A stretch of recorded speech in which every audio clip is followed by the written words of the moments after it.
అపార కృపాశీలుడు అయిన అల్లాహ్ పేరుతో ప్రారంభిస్తున్నాను. మహాశయులారా, హజ్ 10వ ఆశయం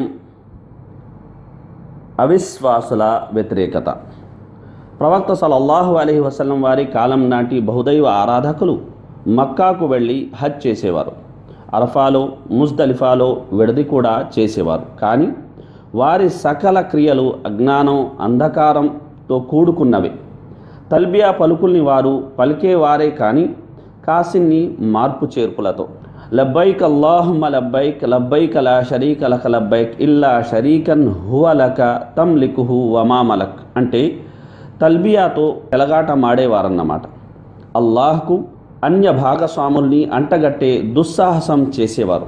అల్లాహ్ అన్నట్టు వారిలో చాలామంది అల్లాహ్ను విశ్వసిస్తూ కూడా ఆయనతో పాటు ఇతరులను భాగస్వాములుగా నిలబెడుతున్నారు. ప్రతి యుగంలోనూ మానవులు తౌహీద్ రుబూబియత్ అంటే విశ్వకర్త ఒక్కడే అన్న విషయాన్ని విశ్వసించారు. కానీ తౌహీద్ ఉలూహియత్ అందరి ఆరాధ్య దైవం ఒక్కడే అన్న అంశం దగ్గర వచ్చేసరికి ప్రక్క త్రోవలు పోయారు, కొత్త పుంతలు త్రొక్కారు. వివిధ పేర్లతో, వివిధ రూపాలలో చిల్లర దైవాలను కల్పించుకున్నారు. తాము ముస్లిములని చెప్పుకుంటూనే సమాధి పూజారులుగా చెలలామని అవుతున్న వారి పరిస్థితి కూడా దీనికి ఏమాత్రం తీసిపోయింది కాదు. నాడు ప్రవక్త ముహమ్మద్ సల్లల్లాహు అలైహి వసల్లం ముష్రికుల ఆ నినాదాన్ని వ్యతిరేకించి స్వచ్ఛమైన తౌహీద్ పలుకుల్ని తల్బియా రూపంలో మనకు అందించారు. తర్వాత అల్లాహ్ సుబ్హానహు తఆలా యొక్క మాటను ఇలా తెలియజేశారు, ఫలా తజఅలూ లిల్లాహి అందాదం వ అంతుమ్ తఅలమూన్. ఇది తెలిసి కూడా మీరు ఇతరులను అల్లాహ్ భాగస్వాములుగా నిలబెట్టకండి. పూర్వం విగ్రహారాధకులు, బహుదైవ ఆరాధకులు వారు చేసే హజ్లో అరఫాత్ నుండి సూర్యాస్తమయానికి ముందే బయలుదేరి వెళ్ళేవారు. ప్రవక్త సల్లల్లాహు అలైహి వసల్లం వారి ఆ నూతన పోకడను నిర్మూలించి సూర్యాస్తమయం తర్వాత బయలుదేరాల్సిందిగా ఆదేశించారు. అలాగే ముజ్దలిఫా నుండి సూర్యోదయం తర్వాత బయలుదేరేవారు. వారి వక్ర వైఖరిని ఖండించి సూర్యోదయానికి ముందు బయలుదేరాల్సిందిగా ఉపదేశించారు ప్రవక్త సల్లల్లాహు అలైహి వసల్లం. నేడు సైతం మనం గమనించినట్లయితే నాడు అవిశ్వాసుల్లో మనకు కనబడే పోకడలే నేడు సైతం అనేక మంది వ్యక్తుల్లో, సమాజాల్లో దర్శనమిస్తాయి.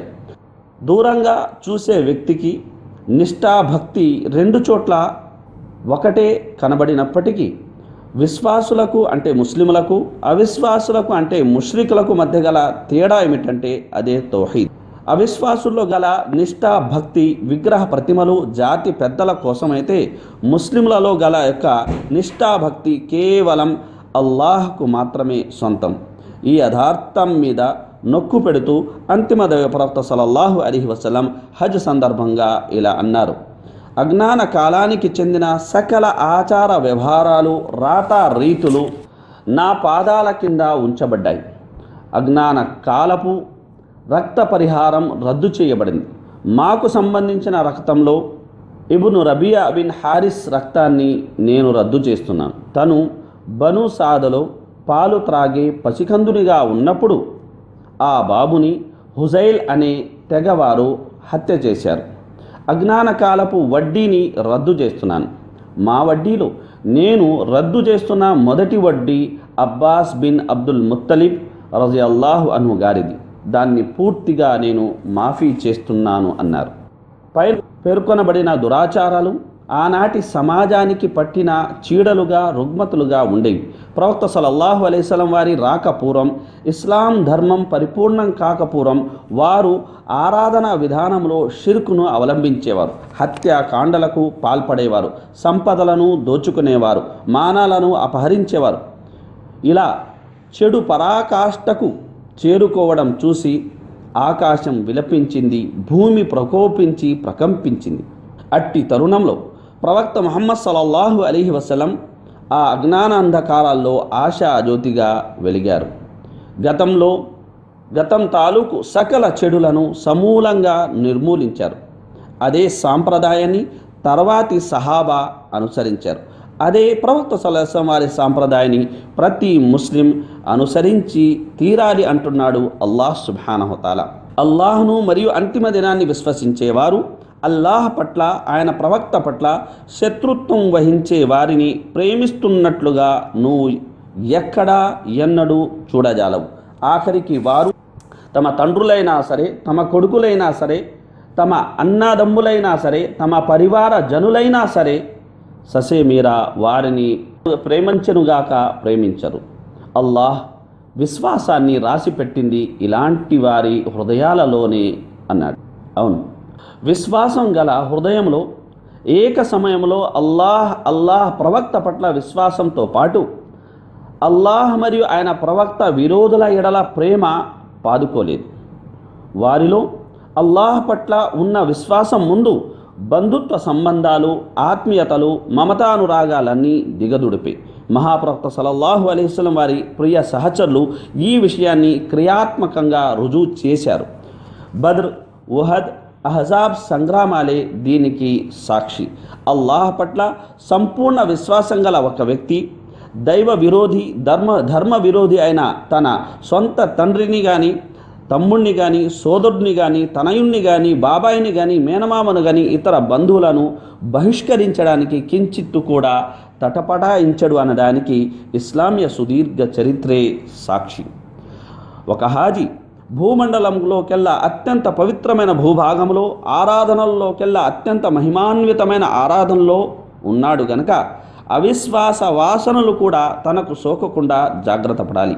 దైవప్రవక్త సల్లల్లాహు అలైహి వసల్లం వారు ఇలా సెలవిచ్చారు: అల్లాహుకు ప్రజల్లోకెల్లా అత్యంత అయిష్టులైన వారు ముగ్గురు. ఒకడు హరం అంటే మక్కీ మదని, మక్కాలో కానీ మదీనాలో కానీ నివసించే నాస్తికుడు. రెండవ వ్యక్తి ఇస్లాంలో అజ్ఞానకాలపు ఆచారాల్ని ప్రవేశపెట్టాలని కోరుకునేవాడు. మూడవ వ్యక్తి అన్యాయంగా ఒకరి రక్తాన్ని చిందించాలి, అతన్ని హతమార్చాలని డిమాండ్ చేసేవారన్నారు ప్రవక్త ముహమ్మద్ సల్లల్లాహు అలైహి వసల్లం. బెత్తెడు మనిషి జానెడు బుద్ధి అన్నట్టు నేడు సర్వసాధారణంగా కనబడే అతిపెద్ద ఉపద్రవం ఏమిటంటే క్రియా జీవితంలో గొప్ప ధర్మపరాయణత దుస్తుల్లో దర్శనమిచ్చే అనేక మందికి సరైన ధర్మ అవగాహన లేకపోవడం. ఇది ఒకవైపు అయితే, రెండో వైపు ధర్మజ్ఞానం ఉన్నా అది క్రియా జీవితంలో ప్రతిఫలించక నాలుక వరకే పరిమితమవ్వడం. మూడో వైపు మితిమీరిన ఉదారవాదానికి లోనై అవిశ్వాసుల కట్టు బొట్టును నిస్సంకోచంగా అంగీకరించాం. ఇలాంటివి జరుగుతాయని ప్రవక్త ముహమ్మద్ సల్లల్లాహు అలైహి వసల్లం ముందస్తు హెచ్చరిక చేశారు. ఆయన ఇలా అన్నారు: ఓ కాలం రానున్నది, మీకు పూర్వం గతించిన అజ్ఞాన కాలం నాటి ప్రజల్ని బెత్తెడికి బెత్తెడు, జానెడికి జానెడు అనుసరిస్తారు. ఒకవేళ ఎడారి ఉడుము రంధ్రంలో వారు దూరినా మీరు వారితో పాటు అందులో కూడా దూరతారు అన్నారు ప్రవక్త ముహమ్మద్ సల్లల్లాహు అలైహి వసల్లం.